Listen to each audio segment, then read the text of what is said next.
నమస్తే. నా పేరు కృష్ణంరాజు వివిఆర్. గౌతమ్ అదానీ మరికొందరి మీద అమెరికన్ జస్టిస్ డిపార్ట్మెంట్ నమోదు చేసిన కేసుల గురించి బహుశా మనందరికీ తెలుసు.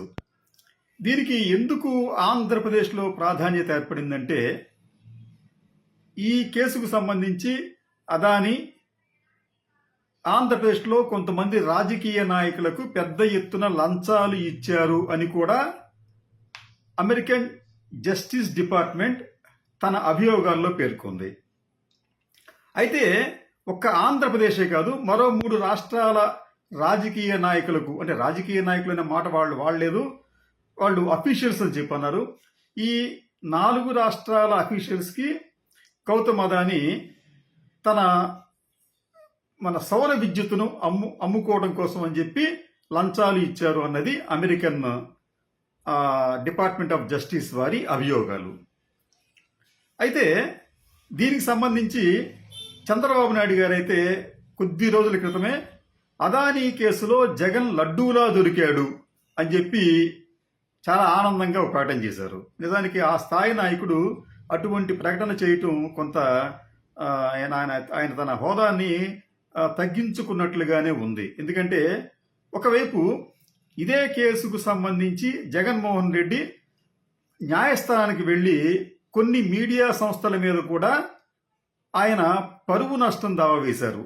ఈ కేసులో తన పేరు ఎక్కడా ప్రస్తావించకపోయినప్పటికీ తెలుగుదేశం పార్టీ అనుకూల మీడియా పదే పదే తన పేరును ప్రస్తావిస్తోంది, దీనివల్ల నాకు పరువుకు నష్టం వాటిల్లింది అని చెప్పి ఆయన ఆ కేసు వేస్తే, దీనిని న్యాయస్థానం అడ్మిట్ చేసుకుంటూ జగన్మోహన్ రెడ్డి పేరును ఎక్కడా వాడద్దని చెప్పి కూడా చెప్పినప్పటికీ చంద్రబాబు నాయుడు గారు అదానీ కేసులో జగన్ లడ్డూలా దొరికారని చెప్పి ఒక ఆనందాన్ని పొందుతున్నట్లుగా కనిపిస్తోంది.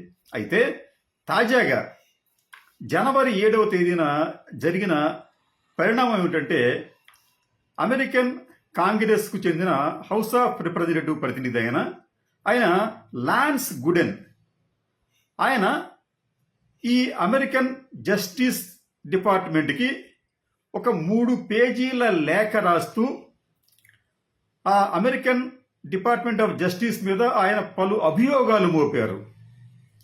అదంతా కూడా అదానీ కేసుకు సంబంధించే. అసలు ఈ అదానీ కేసు అనేది మీరు ఉద్దేశపూర్వకంగా ఎంపిక చేసుకొని, అంటే టార్గెటెడ్ అటాక్ అని ఉద్దేశపూర్వకంగా ఎంపిక చేసుకొని అదానీ మీద కేసులు నమోదు చేశారు. దీనివలన అమెరికాతో మనకున్న సంబంధాలు కూడా దెబ్బతినిపోయే ప్రమాదం ఉంటుంది అన్నది ఆయన అభియోగాల్లో ఒకటి. అంతేకాకుండా అసలు ఈ కేసు అనేది కూడా ఫ్యాబ్రికేటెడ్ కేసు అని, బోగస్ కేసు అనేది ఆయన తన లేఖలో చెప్పుకుంటూ, ఆధారాలు లేని ఇటువంటి కేసులు పెట్టడం అనేది అమెరికాలో ట్యాక్స్ పేయర్స్ మనీని డిపార్ట్మెంట్ ఆఫ్ జస్టిస్ వ్యర్థం చేస్తుంది అని కూడా ఆయన తన లేఖలో పేర్కొన్నారు. ఇంకోటి, నిజానికి డిపార్ట్మెంట్ ఆఫ్ జస్టిస్ దగ్గర ఈ అదానీ కేసులో ఆధారాలు ఉంటే ఈ ఆధారాలను ఆ డిపార్ట్మెంటు భారతదేశానికి ఇచ్చి ఎంక్వైరీ చేయమని చెప్పాలి. అలా చేయకుండా ఎక్కడో భారతదేశంలో జరిగింది అన్నట్లుగా భావిస్తున్న ఈ సంఘటనకు సంబంధించి మీరు ఇక్కడ దర్యాప్తు చేయటం ఏమిటి? మీరు ఇంతవరకు అసలు భారతదేశానికి ఎందుకు ఆధారాలు చూపించలేకపోయారు అన్నది కూడా ఈ లాన్స్ గుడెన్ చేసిన అభియోగాల్లో ఒకటి. అల్టిమేట్గా అమెరికన్ కాంగ్రెస్ సభ్యుడు ఏం చెప్తున్నారంటే, ఈ అదానీ మీద నమోదు చేసిన కేసు నిలవదు, అదొక ఫ్యాబ్రికేటెడ్, మీరు ఒక రాజకీయ ప్రేరేపిత కేసుగా ఇది కనిపిస్తుంది అని చెబుతూ, దీనికి సంబంధించి డిపార్ట్మెంట్ ఆఫ్ జస్టిస్ తనకు జనవరి 31వ తేదీలోగా సమాధానం ఇవ్వాలి అని కూడా ఆయన ఒక గడువును కూడా నిర్దేశించారు. అమెరికాలో ఉన్న సిస్టమ్ ఏమిటంటే, ఎవరైనా ఒక కాంగ్రెస్ సభ్యుడు ఒక లేఖ రాస్తే దానికి ఆయా డిపార్ట్మెంట్లు తప్పనిసరిగా రెస్పాండ్ కావాలి. ఒకవేళ రెస్పాండ్ కాకపోయినా ఆ రెస్పాండ్ అయిన తీరు లేకపోతే వారిచ్చిన సమాధానం పట్ల ఆ కాంగ్రెస్ సభ్యుడు సంతృప్తి చెందకపోతే వారు హౌస్ ఆఫ్ రిప్రజెంటేటివ్ కమిటీకి బాధ్యత వహించాల్సి వస్తుంది. ఈ హౌస్ ఆఫ్ రిప్రజెంటేటివ్స్ కమిటీ ఈ డిపార్ట్మెంట్ ఆఫ్ జస్టిస్ వారిని పిలిచి కూలంకుషంగా వారిని విచారిస్తోంది.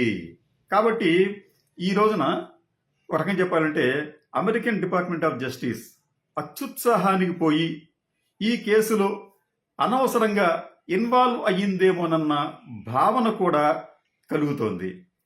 ఎందుకంటే రేపు దీనికి సంబంధించి అమెరికాలో విచారణ కూడా ఇప్పటి వరకు ప్రారంభం కాలేదు. అంటే అదానీ కేసుకు సంబంధించి ఇప్పటి వరకు విచారణకు కూడా ప్రారంభం కాలేదు. అసలు అవుతుందో లేదో కూడా తెలియదు. అవుట్ ఆఫ్ కోర్ట్ సెటిల్మెంట్లు జరిగినా మనం ఆశ్చర్యపోనక్కర్లేదు. ఏది ఏమైనప్పటికీ కూడా అమెరికన్ డిపార్ట్మెంట్ ఆఫ్ జస్టిస్ దీనినే ఒకానొక దశలో అమెరికాలో కొత్తగా అధ్యక్షుడిగా ఎన్నికైన డొనాల్డ్ ట్రంప్ కూడా దీనిని అమెరికా డిపార్ట్మెంట్ ఆఫ్ అన్జస్టిస్ అని కూడా ఆయన కామెంట్ చేశారు. ఎందుకు వారు ఇలా చేయవలసి వచ్చిందంటే రాజకీయ ప్రేరేపితమైన ఉద్దేశాలతో ఇటువంటి ఆరోపణలు చేస్తున్నారు అన్నది కూడా డొనాల్డ్ ట్రంప్ వారి బృందం యొక్క అభియోగం. ఏది ఏమైనప్పటికీ కూడా ఈ కేసులో తాజా పరిణామం అదానికి పెద్ద ఊరటగా మనం భావించాలి. అంతేకాకుండా భారతదేశంలో జగన్మోహన్ రెడ్డిని ఈ కేసులో ఇరికిస్తే చూసి ఆనందపడాలి అనే వారికి ఈ తాజా పరిణామం. నమస్తే, నా పేరు కృష్ణంరాజు వివిఆర్. గౌతమ్ అదానీ మరికొందరి మీద అమెరికన్ జస్టిస్ డిపార్ట్మెంట్ నమోదు చేసిన కేసుల గురించి బహుశా మనందరికీ తెలుసు. దీనికి ఎందుకు ఆంధ్రప్రదేశ్లో ప్రాధాన్యత ఏర్పడిందంటే ఈ కేసుకు సంబంధించి అదానీ ఆంధ్రప్రదేశ్లో కొంతమంది రాజకీయ నాయకులకు పెద్ద ఎత్తున లంచాలు ఇచ్చారు అని కూడా అమెరికన్ జస్టిస్ డిపార్ట్మెంట్ తన అభియోగాల్లో పేర్కొంది.